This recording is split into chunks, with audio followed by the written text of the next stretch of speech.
L'apprentissage de l'orthographe ne se décrète pas plus que celui des autres manières. Ce n'est pas parce qu'une heure d'orthographe est au programme que les élèves vont forcément progresser durant cette heure. Il faut qu'ils s'engagent régulièrement.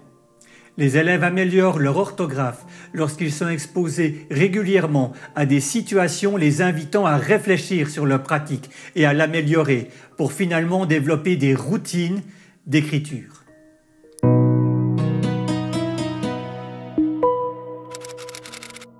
Bonjour, je m'appelle Michael et aujourd'hui nous allons parler d'orthographe, plus précisément des dictées flash qui sont une manière que j'utilise régulièrement avec mes élèves pour les engager dans une amélioration de leur expression écrite au niveau de l'orthographe.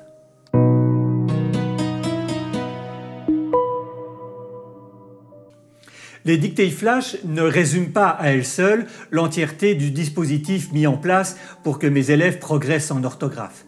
Mais c'est une pierre, répétée régulièrement tout au long des 2 années scolaires que les élèves passent dans ma classe. Ces dictées flash peuvent s'appuyer sur d'autres activités dans lesquelles les élèves vont aussi pouvoir progresser en orthographe. C'est un ensemble de dispositifs qui permet aux élèves d'avancer et tous les élèves progressent.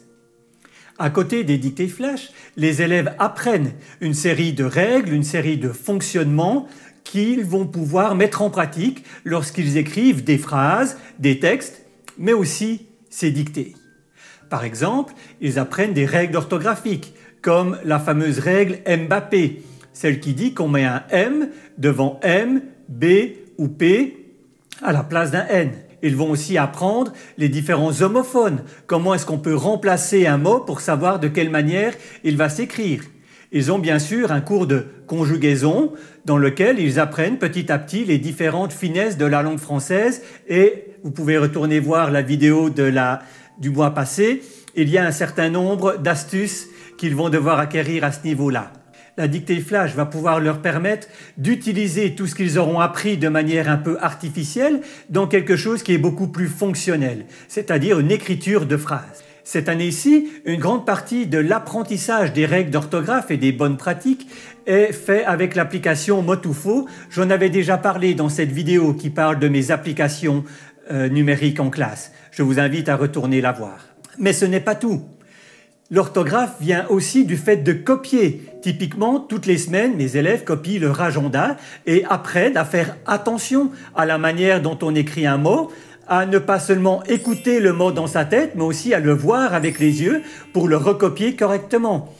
Et puis, j'insiste depuis des années, et je continue à le faire, sur le fait que les élèves lisent au moins 10 minutes par jour, parce que ça va leur permettre d'emmagasiner de manière passive peut-être toute une série de graphies correctes, toute une série de manières d'écrire les mots et toute une série de mots écrits correctement.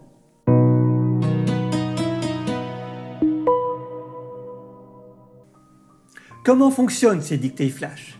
Les dictées flash se déroulent généralement sur 2 semaines. Pendant ces 2 semaines, les élèves vont avoir, au début de l'activité, une série de mots qui sera le réservoir de mots de ces dictées flash. Ces mots sont dictés aux élèves pour qu'ils puissent réfléchir sur la graphie, peut-être se rappeler de certains mots dont ils connaissent déjà l'orthographe. Les étapes suivantes qui se déroulent généralement 3 fois, c'est une dictée de phrases.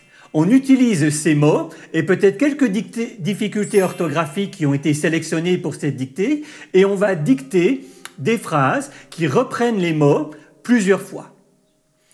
Ce n'est pas tant la dictée que la correction de ces phrases qui est important et qui va permettre aux élèves de progresser dans l'orthographe. Et puis finalement, après 2 semaines d'études de ce même réservoir de mots, de ces mêmes difficultés orthographiques, les élèves seront évalués sous forme d'une dictée, exactement comme on l'a entraîné, mais cette fois-ci, ils seront seuls pour effectuer le travail de relecture, pour appliquer les règles et pour appliquer quelque part cette routine de correction et de relecture de phrases. Cela fait plusieurs années que j'utilise les dictées flash avec mes élèves et chaque fois, j'ai pu voir que tous les élèves ont progressé.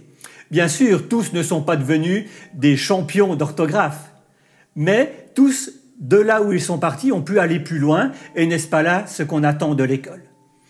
Dans les dictées flash de manière générale, je trouve que c'est intéressant de pouvoir répéter pendant plusieurs jours les mêmes mots. Cela aide les élèves à les mémoriser, même ceux qui ont plus de peine.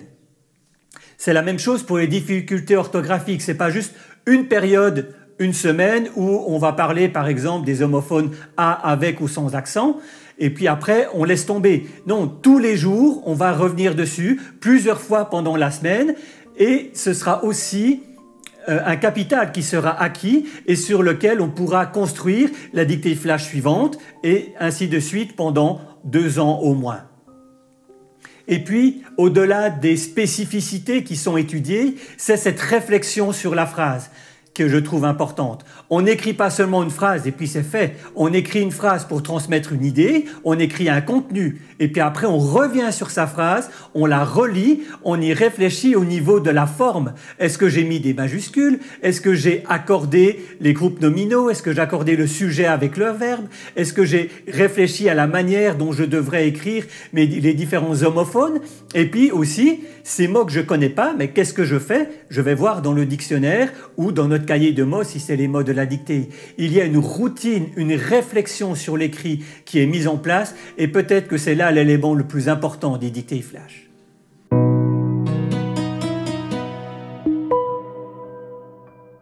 Comme nous le verrons un petit peu plus loin dans cette vidéo, j'utilise une correction collective pour corriger ces différentes étapes de phrases qui sont dictées aux élèves.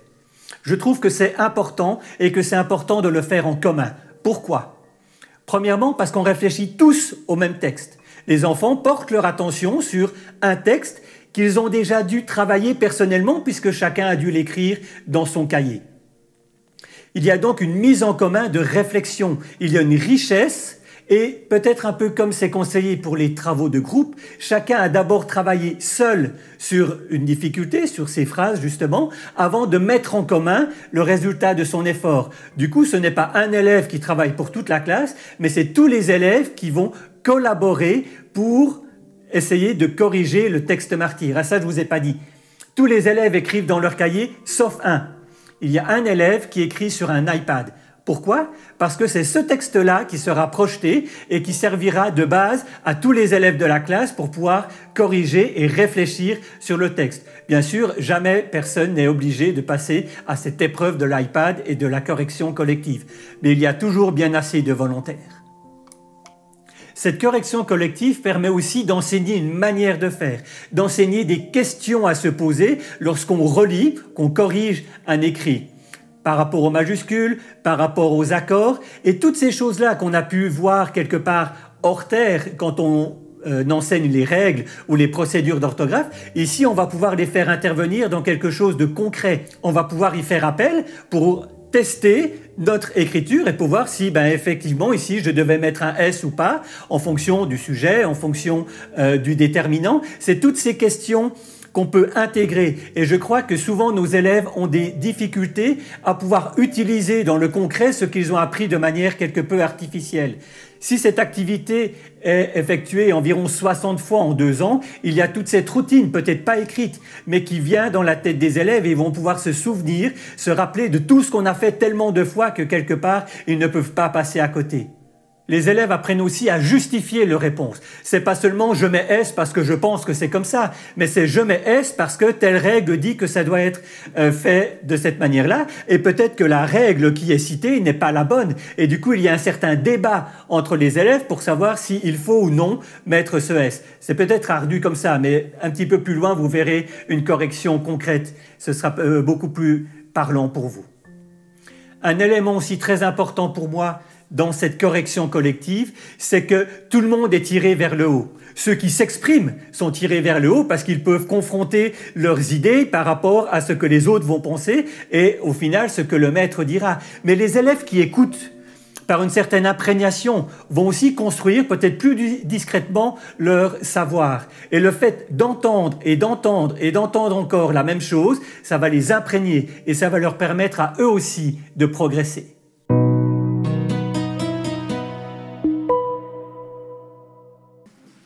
Voilà, donc c'est parti pour cette deuxième dictée de phrase, dictée flash numéro 11, c'est le titre.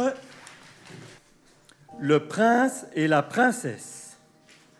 Un jour, virgule, ce beau prince et cette belle princesse ont demandé à ces grands gardes de se rendre dans cette grande forêt afin de chasser ce méchant géant et cette méchante géante. Fin de la phrase et fin de la dictée.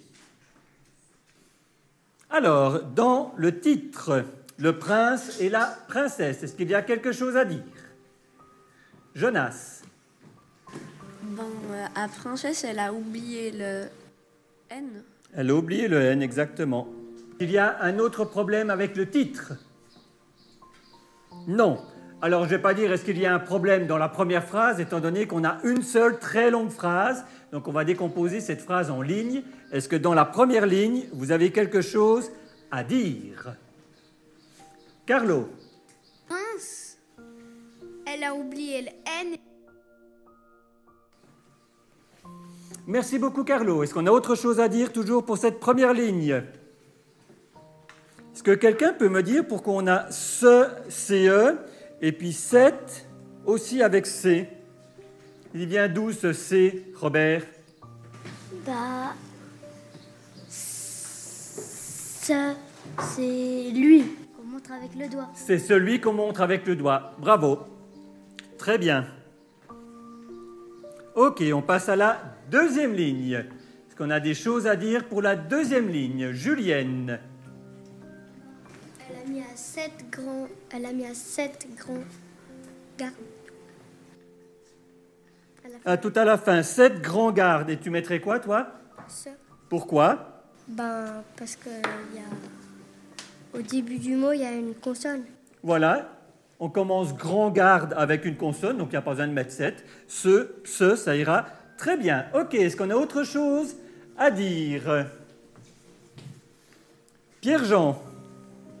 Mais c'est pas ça, mais c'est que je crois que à ce, vous n'avez pas dit C. Ah, c'était ces grands gardes. Oui. D'accord, alors effectivement, ce ne sera pas ce sera C. Et qu'est-ce qui va changer d'autre, Pierre-Jean? Si le ce devient C, qu'est-ce qui va changer d'autre? Il y a un S à la fin de grand, Il y a un S à la fin de grand et un S à la fin de garde. un S à la fin de garde, exactement. Donc le groupe nominal entier, si on change un mot du groupe nominal pour le mettre au pluriel, du coup tout le groupe devient pluriel. Alors, une réflexion de Roger. Mais au A, après le demander, il y a un accent. Pourquoi? Ben, parce que on peut pas le remplacer par avec. Essaye. Bah, on demandait avec ses grands gardes. Effectivement, on ne peut pas, donc on ajoute un accent grave. Très bien. Est-ce qu'il y a autre chose à dire? Rufi.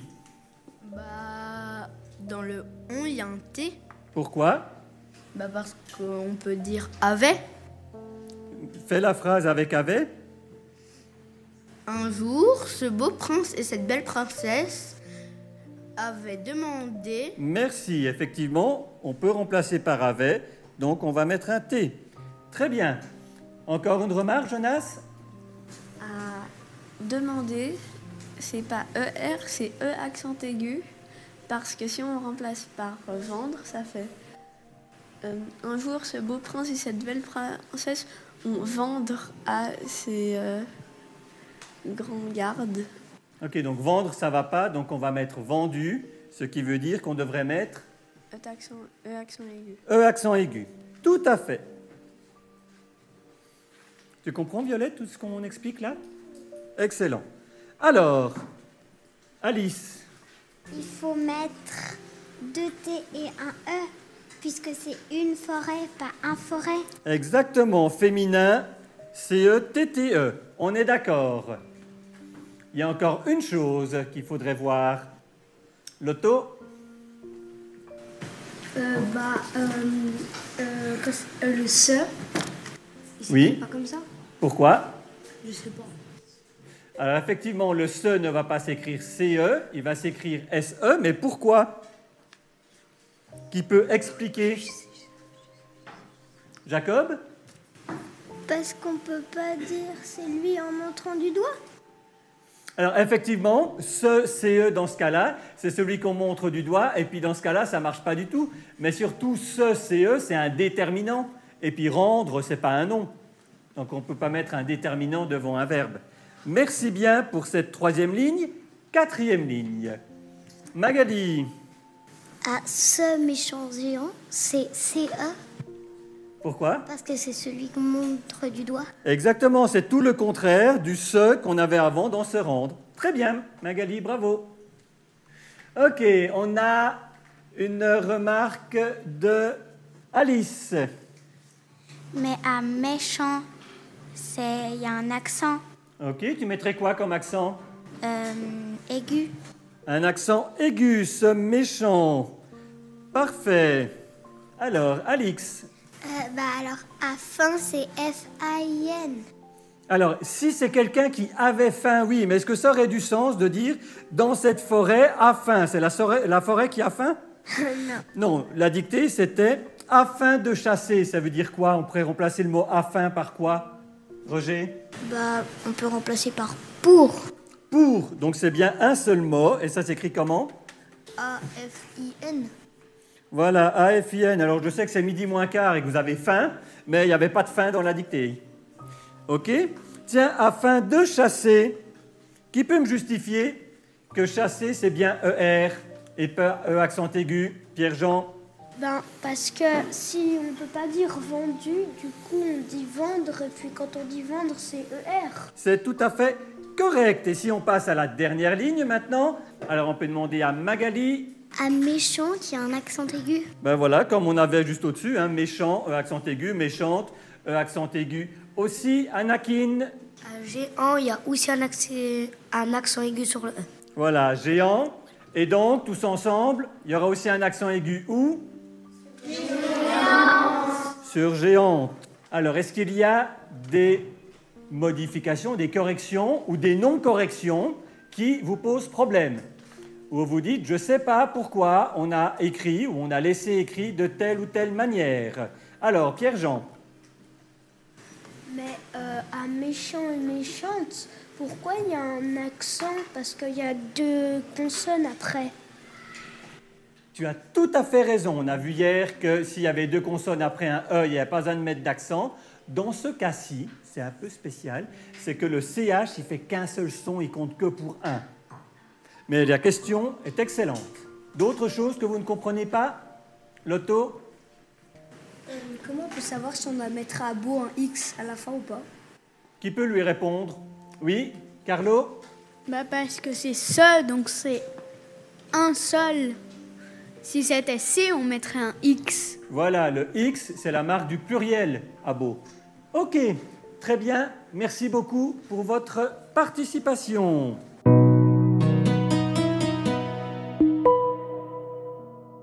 Je ne pense pas que la dictée flash soit une recette miracle. Je ne pense pas non plus qu'il y en ait beaucoup dans l'enseignement. Mais l'idée, c'est que les élèves puissent progresser, qu'ils soient exposés, engagés dans des situations qui leur permettent d'aller de l'avant, qui leur permettent d'aller plus loin, qui leur permettent de réfléchir. Il y a un certain nombre d'éléments pédagogiques dans ce système de dictée flash qui, pour moi, sont porteurs de progrès. Il y a le fait qu'on répète la réflexion. Ce n'est pas une activité une fois, mais c'est une activité régulière. Il y a une idée de routine. Et puis, il y a des rétroactions rapides. Avec les élèves, on réfléchit. Est-ce que c'était juste d'écrire de cette manière-là ou est-ce qu'il y a autre chose dont qu'il fallait prendre en compte pour une autre écriture? Et puis, il y a cette confrontation. Moi, je pense que c'est comme ça. Lui, il pense comme ça. Ah ouais, j'avais pas pensé. Et effectivement, on a une construction collective. On a le groupe qui aide chacun à construire sa conception de l'orthographe, bien sûr, basée sur des règles qui sont vraies pour tout le monde.